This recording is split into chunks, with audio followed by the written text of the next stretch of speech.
नमस्कार दोस्तों, स्वागत है आपका अपने चैनल हिस्ट्री मंत्रा में। तो आज के इस लेक्चर में हम फ्रेंच रेवोल्यूशन के ऑब्जेक्टिव क्वेश्चन को देखेंगे उसके एक्सप्लेनेशन के साथ। तो आइए शुरू करते हैं। सबसे पहला क्वेश्चन है, फ्रांस की राज्य क्रांति किस ईस्वी में हुई थी? तो इसका सही जवाब है ऑप्शन नंबर बी 1789। फ्रांस की राज्य क्रांति वहाँ के निरंकुश राजा के खिलाफ ये क्रांति हुई थी। निरंकुश राजा के खिलाफ। और इस क्रांति ने फ्रांस में राजतंत्र को समाप्त कर वहाँ पे जनतंत्र की स्थापना हुई। आइए दूसरा क्वेश्चन देखते हैं, बास्तिल का पतन कब हुआ? तो इसका सही जवाब है 14 जुलाई 1789। 14 जुलाई 1789। और यहीं से फ्रांस की क्रांति की शुरुआत मानी जाती है। क्रांति की शुरुआत मानी जाती है। बास्तिल क्या था? तो बास्तिल एक जेल था जो कि कहाँ स्थित था? पेरिस में। तो यह पेरिस में स्थित एक कारागृह था। पेरिस स्थित कारागृह था। और ये जो बास्तिल का दुर्ग था, बास्तिल का जो दुर्ग था, किला, ये वहाँ के निरंकुश सत्ता का प्रतीक था। वहाँ के राजतंत्र की निरंकुशता का प्रतीक माना जाता था। राजतंत्र की निरंकुशता का प्रतीक माना जाता था इसे। और इसका जब पतन हुआ तो इसके पतन को वहाँ के निरंकुश शासन के पतन का प्रतीक माना गया। इसकी समाप्ति को, बास्तिल के दुर्ग या बास्तिल के किले की समाप्ति को, इसकी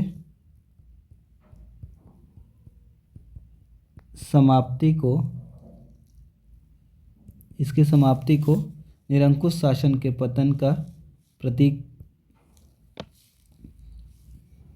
इसकी समाप्ति जो थी,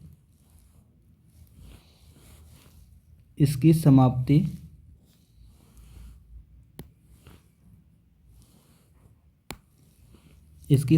निरंकुश शासन के पतन का प्रतीक था। इसकी समाप्ति वहाँ के निरंकुश शासन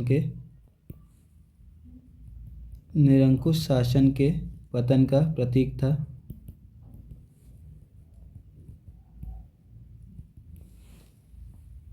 आइए अगला क्वेश्चन देखते हैं।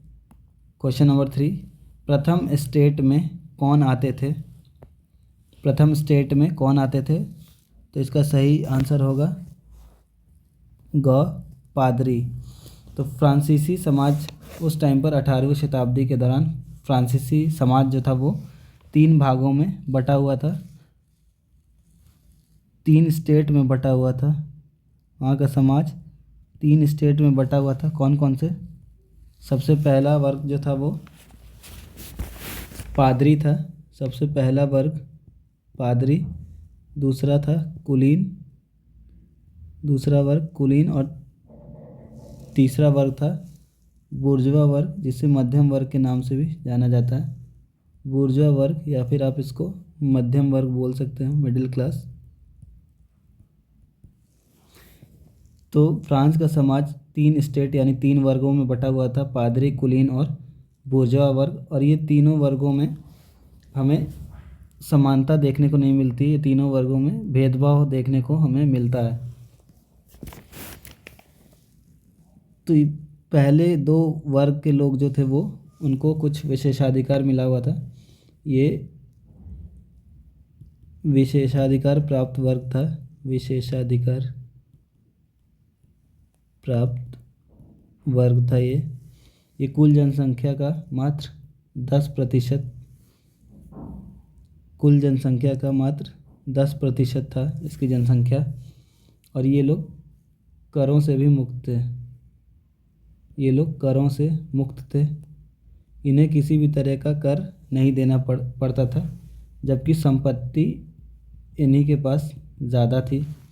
वहीं बुर्जुआ वर्ग को हम देखें, मिडिल क्लास को, तो ये लोग कुल जनसंख्या का 90%, कुल जनसंख्या का 90% मध्यम वर्ग था। 90% जनसंख्या जो थी वो मध्यम वर्ग की थी। इन्हें किसी भी तरह का कोई विशेषाधिकार प्राप्त नहीं था। तो ये वर्ग कैसा था? विशेषाधिकार रहित वर्ग था। विशेषाधिकार रहित वर्ग। इनके पास संपत्ति भी कम थे और साथ ही साथ इन्हें कर भी देना पड़ता था। इन्हें कर भी देना पड़ता था। कर उस टाइम पे मुख्यतः दो प्रकार के होते थे। कर दो प्रकार के होते थे मेनली, इसके अलावा भी कई कर थे, लेकिन मुख्यतः दो प्रकार के कर थे। पहला जिसे टैले कहा जाता था और दूसरा टीथे।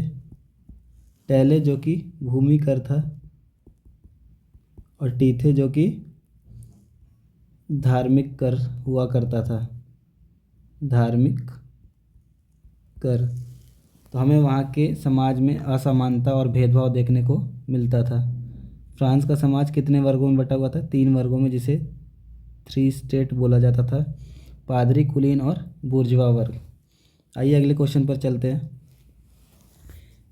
क्वेश्चन नंबर 4 है, द्वितीय स्टेट में कौन आते थे? तो जैसा कि हमने देखा, पहले स्टेट में पादरी, दूसरे में कुलीन और तीसरे में मध्यम वर्ग। तो इसका सही आंसर हो जाएगा कुलीन। द्वितीय स्टेट में कौन आते थे? कुलीन। अगले क्वेश्चन की तरफ चलते हैं। क्वेश्चन नंबर 5, तृतीय स्टेट में इनमें से कौन आता था? तो तृतीय स्टेट में मिडिल क्लास लोग आते थे। तो इसका आंसर हो जाएगा क, दार्शनिक। क्वेश्चन नंबर 6 है, वॉल्टेयर क्या था? क्वेश्चन नंबर 6 है, वॉल्टेयर क्या था? तो वॉल्टेयर एक लेखक थे। वॉल्टेयर एक लेखक थे और ये वॉल्टेयर जो थे वो जनतंत्र के विरोधी थे। जनतंत्र के विरोधी थे।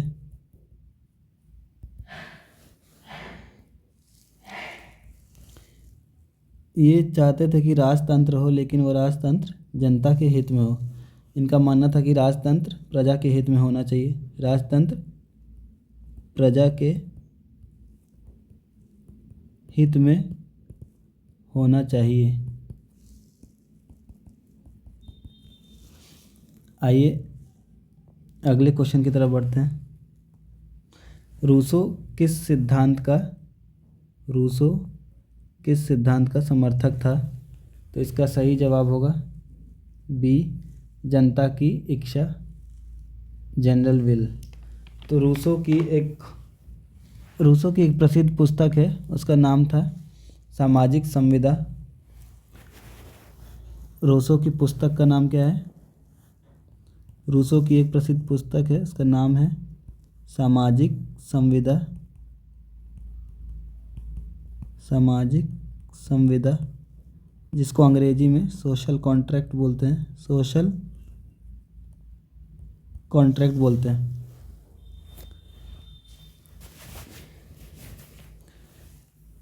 रूसो जो था उसने राज्य को व्यक्ति द्वारा निर्मित संस्था बताया। रूसो ने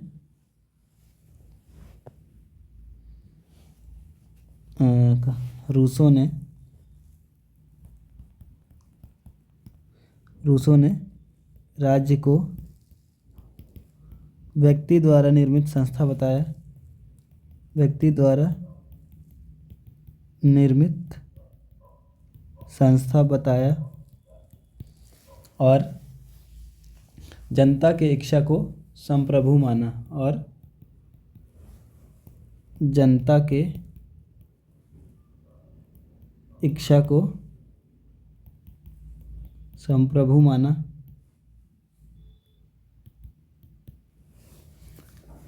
तो ये जनता की इच्छा की बात करता था, उसमें विश्वास करता था। तो ये इस कथन को देखते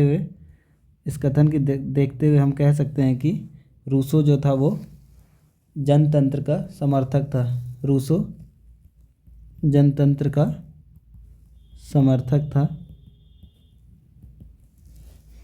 अगला क्वेश्चन है क्वेश्चन नंबर 8। मॉन्टेस्क्यू ने कौन सी पुस्तक लिखी? तो मॉन्टेस्क्यू का एक फेमस पुस्तक है विधि की आत्मा, the spirit of laws, the spirit of laws, विधि की आत्मा।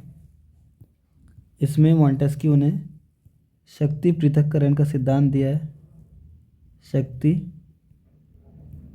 पृथक्करण का सिद्धांत दिया है, जिसमें उसने सरकार के तीनों अंगों को अलग अलग रखने की बात कही है। सरकार के तीनों अंगों को अलग अलग रखने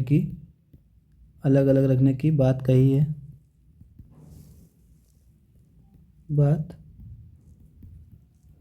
है। सरकार के तीन अंग कौन कौन से हैं? सरकार के तीन अंग कौन कौन से? कार्यपालिका, विधायिका और न्यायपालिका। कार्यपालिका, विधायिका और न्यायपालिका, ये सरकार के तीन अंग हैं। सरकार के तीन अंग। तो मॉन्टेस्क्यू ने अपनी पुस्तक विधि की आत्मा में सरकार के तीनों अंगों कार्यपालिका, विधायिका, न्यायपालिका को अलग अलग रखने की बात कही है। आइए अगले प्रश्न की तरफ चलते हैं। क्वेश्चन नंबर 9 है, फ्रांस की राज्य क्रांति के समय वहाँ का राजा कौन था? तो वहाँ का राजा था लुई 16वां, जो कि बोर्बो राजवंश से संबंधित था, जो कि बोर्बो राजवंश से संबंधित था।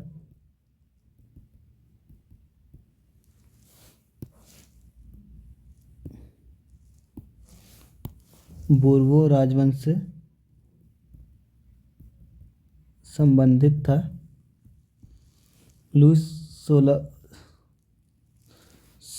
लुई 14वां पे टिक हो गया, इसका सही आंसर होगा लुई 16।